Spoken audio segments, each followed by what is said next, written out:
But have you ever been at like a family get together? I don't know, been around some of your friends, and then they just randomly just start spurting out who their goat is, or maybe their favorite song comes on from the person they deem to be the person that's their goat. And their criteria of the GOAT conversation tends to sway towards that artist favorably. Sometimes I feel in rap GOAT debates, there is so many moving parts that it starts to become the question of, in hip hop, what's the point? Well, let's start with what makes a GOAT. Sometimes, depending on who you talk to, it could be the numbers. There are certain artists in hip hop that hit certain numbers and continue to hit those numbers and cannot be stopped. They are an unstoppable force. They are a entity with what they do. You have people that love the artistic flow of an album.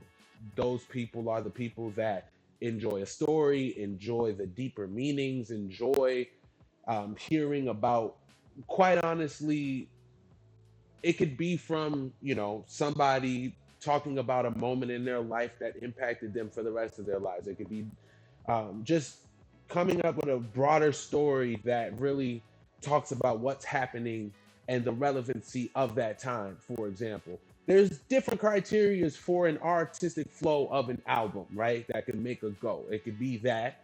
It could be the consistent great or legendary iconic albums that they have, the album run that they were able to go on. You also have people that love lyricism, and people that love lyricism tend to go towards the people that are more lyrical miracle, that can really make you have to go and listen to specific bars again. But a lot of times those lyricists doesn't mean those lyricists couldn't tell a story. A lot of times it's more about the pen that they put on the pad, right?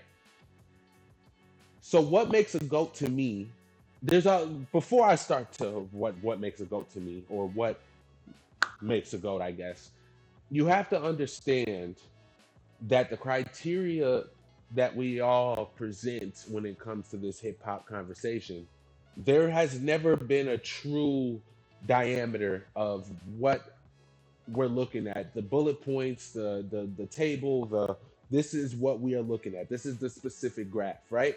And even when you do and you try to do a weighted score, certain weighted scores are going to be more than others, and that's going to piss off this crowd and that crowd and the other crowd, right? If I choose Jay Z, there's going to be people that believe because Ether was that Ether was the disc that took out Jay, not necessarily took out Jay, but was what won the battle between him and Nas. They might still have Nas, and the fact that Nas is still so in shape when it comes to his albums and it comes to his lyricism, that it doesn't feel like he's aged, quite honestly, right? But then you also have the people that love Eminem, for example, and they talk about the Renegade verse and how Eminem destroyed Jay Z on the Renegade verse. That's arguable, of course, but also his album run, his stretch, what he brought to hip hop as far as vulnerability, for example, and just certain aspects of hip hop that as weren't as mainstream as they became. You got Wayne, who his run was him being everywhere, and then eventually towards the end of his run, especially becoming very experimental, and not just that, being able to bring artists like Nicki Minaj and Drake, as much as we don't like, or we that people don't really necessarily have the fondest look at those two right now because of their different reasons. You still have to, give Wayne his credit. You got Pac, you got Big. I don't want to oversaturate this first part of this conversation. I just wanted to talk about some of the people that I hear consistently in these conversations, and this doesn't mean there aren't others in this conversation. But why should we even have the debate? Why should I sit here and try to explain to you why my goat is better than your goat, or why my goat outdoes every other artist that is in that conversation, period? I mean, at the end of the day, I feel like when you are having the debate, one thing that happens a lot is you're going to sway towards your guy. And Nobody, especially because when it comes to that conversation, music isn't like stats in sports, right? In basketball, it's a lot more easier to look at the stats, look at the accolades, look at the career arc of these players and say this player is better than this player, and it's objective. There's no way to argue that from the performances that they were able. We still argue it. I'm not saying that we don't argue it. I personally have Jordan as the GOAT, right? But there's people that will argue Bron, for example. I mean, there's still a small crowd, but a crowd nonetheless that argues Kareem, Magic, right? But for the most part, you do understand why those people are in those discussions, right?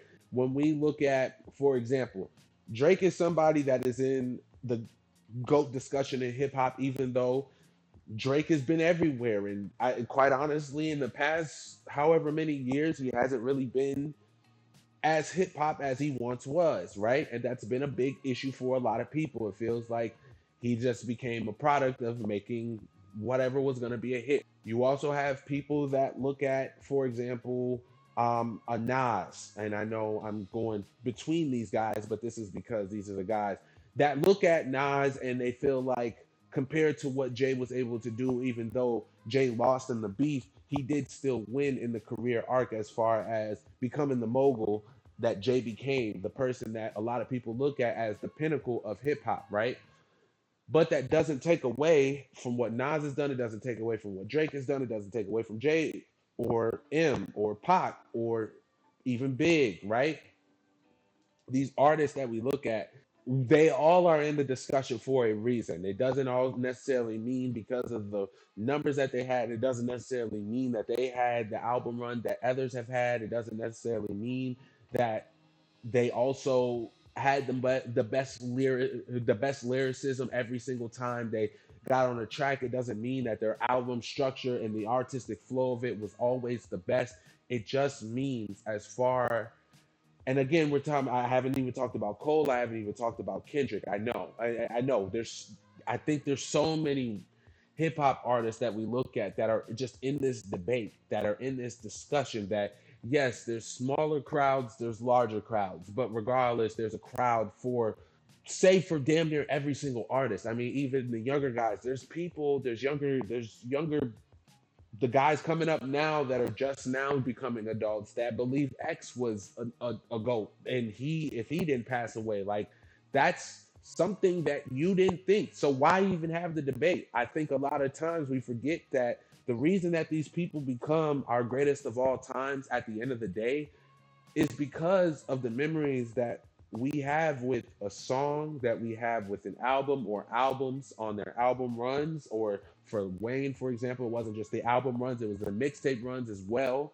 There is memories attached to these artists, right? And some artists you have more of a fonder memory of based off of whatever they did. For me personally, there's two guys that I really do, I guess, debate between, like genuinely debate between, and I do also look at artistry and overall what the music does, because hip hop, it comes in so many forms now. I think to the point where if somebody is a big lyrical guy, he's not gonna like to have to admit that an artist that is more into melodies but still has this hip hop aesthetic is a hip hop artist, because they are used to hip hop being a certain version of hip hop. Hip hop has to evolve. The reason a lot of people love J. Cole, even to this day, yeah, you can talk about the apology all you want, but it's because he always wanted to, and or not always, but there was a point where he started to realize that he was becoming the OG of hip hop. And when you become the OG of hip hop, you have to either want to bridge the gap and want to learn about the new artist, want to evolve, and want to kind of work with the new artist to continue to not only be relevant, but to push the guard for the next artist, or the next artist coming up, right? Or you become the bitter guy that, always talks about how hip hop isn't the same and doesn't try to do anything about it. There are so many ways that you can go about the GOAT debate.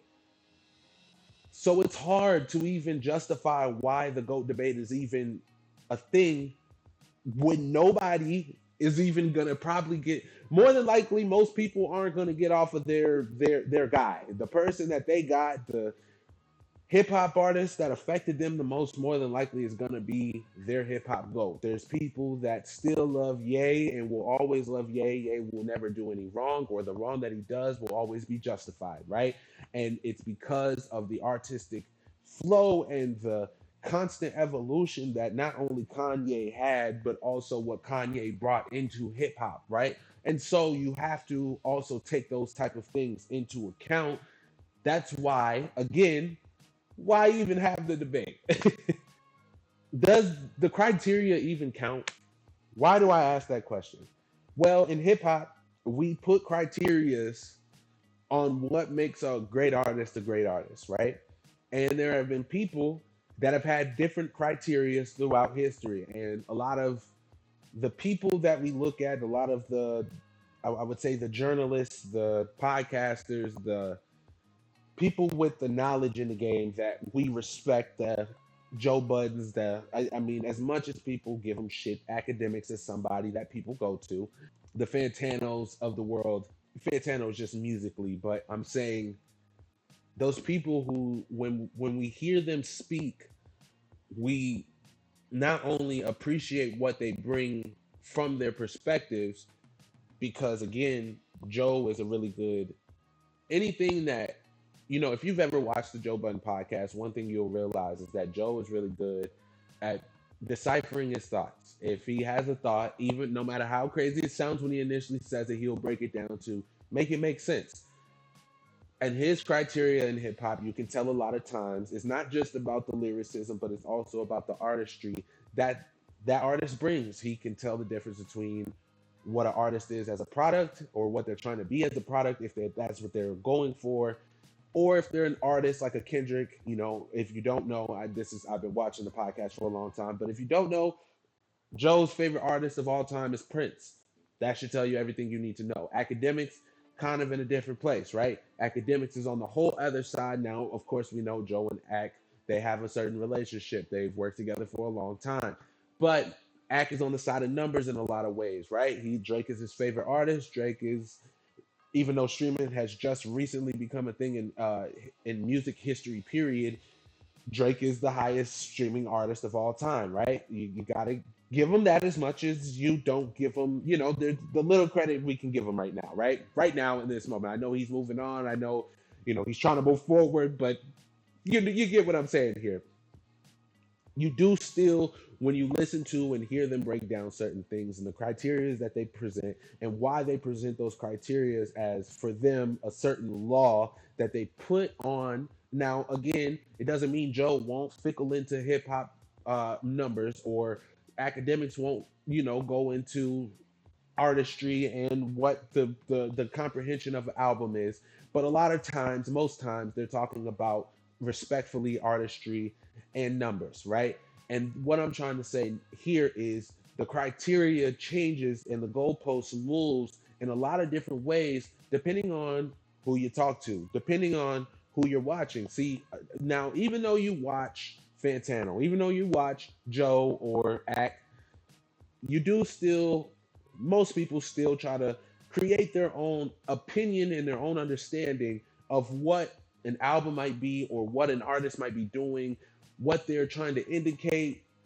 What's really important for music in the GOAT debate, just in general, when you talk about criteria, is that there really is no criteria, or the criteria we do set, a lot of times we mute the criteria that don't matter to us as much as the criteria that does matter to us.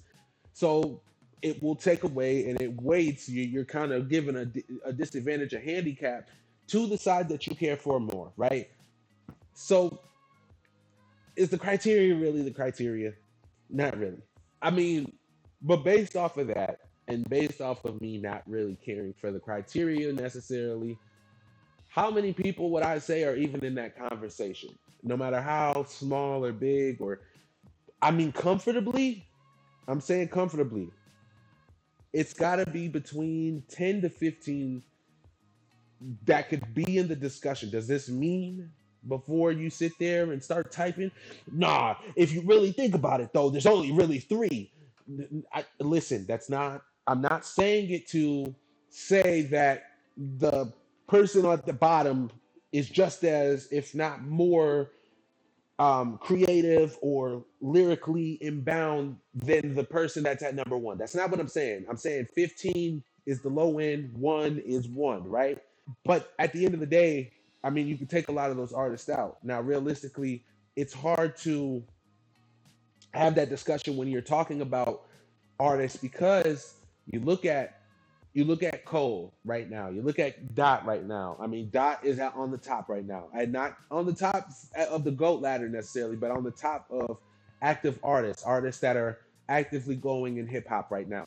Kendrick's right there. That's he's there's no doubt about it. He can do whatever the fuck he wants. But does that mean to somebody that maybe is a Method Man guy, or maybe we can go back and talk about Rakim and talk about Boogie Down Productions, right?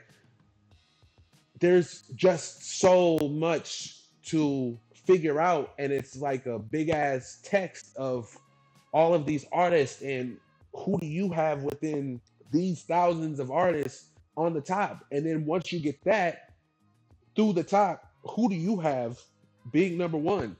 And is that number one really over everybody else?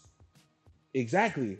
You can't really answer the question. You can tell me in the comments, oh nah, you easily. Come on, it's Nas, it's Jay, it's Dot, it's Pac, it's Andre 3K. It's, you see what I'm saying? You could just, it's Future. It's, I mean, if you want a Chief Keef, there's people that believe Chief Keef is the GOAT. You see, and they have plausible reason to feel that way. Chief Keef created a whole genre of music, or especially popularized the genre of music of drill. And it's so it's like, is anybody wrong? You know, I mean, yeah, no, it depends on your perspective. I don't think somebody saying Chief Keef is their GOAT or the GOAT is that big of a thing. I used to think it was a troll that people would say that, and then I had to realize and appreciate what the fuck was brought by Chief Keef, and I started saying, ah, shit, nah, they right. I mean, that's not my GOAT. You know what I'm saying? But, and when I tell you guys my GOAT, you'll understand. You'll understand a lot of why I understood the Chief Keef being the GOAT conversation that a lot of people are having. Why, you know, the newer generation looks at X as a GOAT right now, for example, right? I get it. I genuinely do. You have to be able to kind of break it down sometimes and not just instantly go to something that go to your feeling, your what you feel all the time when it comes to that conversation, because hip hop evolves. Cardi is in that, Uzi is in that conversation. You see, I just keep thinking of people. So it's hard, and so people constantly move the goalposts. This gets to my next conversation about moving the goalposts. If I am somebody, and I guess within this, I will tell you guys my GOAT because I have tinkered with it this whole time. My GOAT is Wayne. The reason my GOAT, Wayne is my GOAT, is because his run, that was me growing up. He not only embodied what he did in singles, what he did in albums, but also mixtapes, his fucking feature run. Wayne was everywhere, and Wayne could do no fucking wrong. And I always loved, even though as I got older, I said, "Oh shit!" I mean, they're great fucking bars. Don't get me wrong, but a lot of them were simplistic bars. Of course, you're younger, you hear that shit, you start learning about figurative language and metaphor and simile and personification. You're like, "Oh shit! I didn't know Wayne really was like this." You know what I'm saying? Like, there's certain things that I didn't realize when I was younger. And when I would talk about Wayne as my GOAT, there would be people that were older than me that would look at me like I was crazy, like I was supposed to look at Pac and Big as my GOAT. I didn't grow up to see Pac and Big. I didn't get to watch them in their full. I didn't get to see that. Yes, I've listened to their music. Yes, I've enjoyed their music. Yes, I appreciate what they brought, but I was not there. I was able to be there for Wayne. I was able to be there for Drake. I was able to be there for Ye. I was able to be there for Jay, 3K. I didn't mean to bar that. I didn't mean to start fucking rhyming and barring up, but you get what I'm saying here. It's your experience that really sets whoever you have it as your GOAT apart. It's not necessarily this criteria that we think we have to put. Again, we move the goalposts for our favorite artists because we love the artists that we grew up listening to, the people that brought us the best memories or brought the most cohesive elements of musical genius ever to you. You know what I'm saying? Like Wayne was a genius to me. The things that he said, the way that he went about bars, even him singing, even though he could half-ass sing, those things to me were very important in the push that constantly happened in hip hop. Same thing with Ye. I started to grow to love Ye later in my life. I didn't love Ye right away. I loved the music that would come on the radio and shit like that. But I didn't go and album cut like my cousin did. And my cousin really was the one that put me on with Ye and made me understand the importance, and it made me appreciate Ye, you know, I don't want to say way later, like I didn't appreciate Ye. This was probably in high school when I was really like, oh shit, Ye's, I get it. Holy fuck, you know what I'm saying? Kendrick was somebody from Lookout for Detox that I've loved forever. That's why Dot is number two for me, and it's hard now because Dot is there for me. You know what I'm saying? Drake was one of my favorite artists for a long time. Now that fell off for the past few years, and I've talked about that, and I'll keep reiterating that so people don't think that I got Drake one or two, because I don't. I maybe have a 4 or 5. You know what I'm saying? Because later in his career, he didn't do what I expected him to do to continue to bring the vibe and the energy that he brought earlier in his career. You know, Joe said something really, really interesting to me that I really love, because Flip, again, I'm talking to people that know and don't know the podcast, but Flip is one of his co-hosts.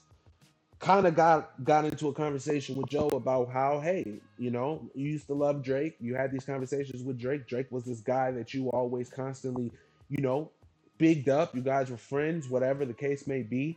And you know, you a snippy person. You held on to a lot of what happened between you two for a long time. I just want to know where that comes from, right? Kind of feeling like it was like nefarious the way that Joe has been towards, you know, Drake since he's lost in the dot battle. But at the end of the day, and this is what Joe essentially said was, I miss the old Drake, right? And I couldn't fucking agree more. But he said, I miss the old Drake. And one thing for me was I always had hope that he would become that Drake again. That Drake being hip hop Drake. That Drake being bringing R&B back, right? Or not R&B back. Let me not say that R&B is here, but being the R&B melody, softer Drake that he is, but also get into his introspective bag more often, not being so worried about going to go make the next hit, but just enjoying being a musician, an artist that Drake was. That was something that I felt, because for a long time you couldn't debate me about who was your, or who my goat should be, because I didn't have Drake as the GOAT necessarily. I had Wayne, but it was Wayne and Drake was up there. It was Drake, Kendrick, and Cole. I swear, for years I could not decipher those three. It was, they're great. 5, 6, 7 years ago, however many years ago, that shit fell off. I would play around, but I also was serious. A lot of what he was doing just wasn't hidden for me no more. I'm a man that's in a relationship, and you know, as you get older, all that shit that he would talk about, I'm not here for it. Sorry. Hey, you can call me whatever you want. Sorry, I'm happily in a relationship and I'm gonna be married. So sue me, I guess. Anyways, man, let me know how you guys feel about the hip hop debate, the GOAT debate. Let me know who your favorite artist is, quite honestly. I want to know who you guys' GOAT is, because this is a conversation that I feel like goes around and you'll hear so many different answers. And quite honestly, is anybody wrong? I don't think anybody's wrong. Anyways, I'm gonna get up out of here. It's your boy. I gotta change my name. It's Boxing X Space right now, but we're gonna change it. We're gonna figure out, we're gonna rebrand. Y'all stay blessed. Have a good day. I'm out.